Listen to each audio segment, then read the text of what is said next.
আছেন আপনি? জিজ্ঞাসা করবেন না আমি কেমন আছি?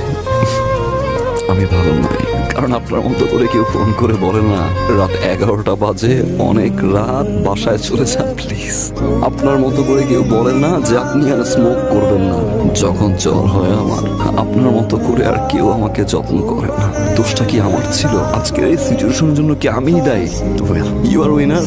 আপনি ফল করলেন, ভালোবাসলেন, যখন আমি ভালোবাসতে গেলাম আপনি চলে গেলেন। আমি আপনার জন্য সবকিছু ছেড়ে দিছি, যেটার জন্য আমি সেলফিশ ছিলাম, স্বার্থপর ছিলাম, যেই স্বার্থের কারণে আমি যাকে ভালোবাসলাম তাকে সারা জীবনের জন্য হারাইলাম। আমি ছেড়ে দিছি। একটু সময় দিতে পারতেন, তাই না? আমারও তো আপনাকে ভালোবাসতে হবে। আমি তো ডিজার্ভেস ছিলাম না, আপনি একটু সময় দিতে পারতেন। ওকে ফাইন, আপনি আমাকে ছেড়ে চলে যেতে পারতেন, আমি আবার বুঝিয়ে নিয়ে আসতাম। বিয়েটা করা কি খুব জরুরি ছিল?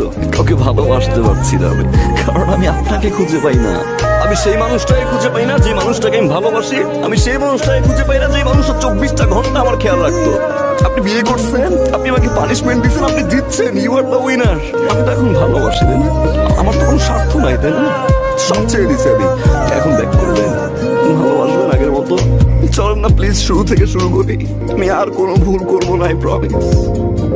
প্লিজ ব্যাক করেন, প্লিজ। এখন আর সম্ভব না।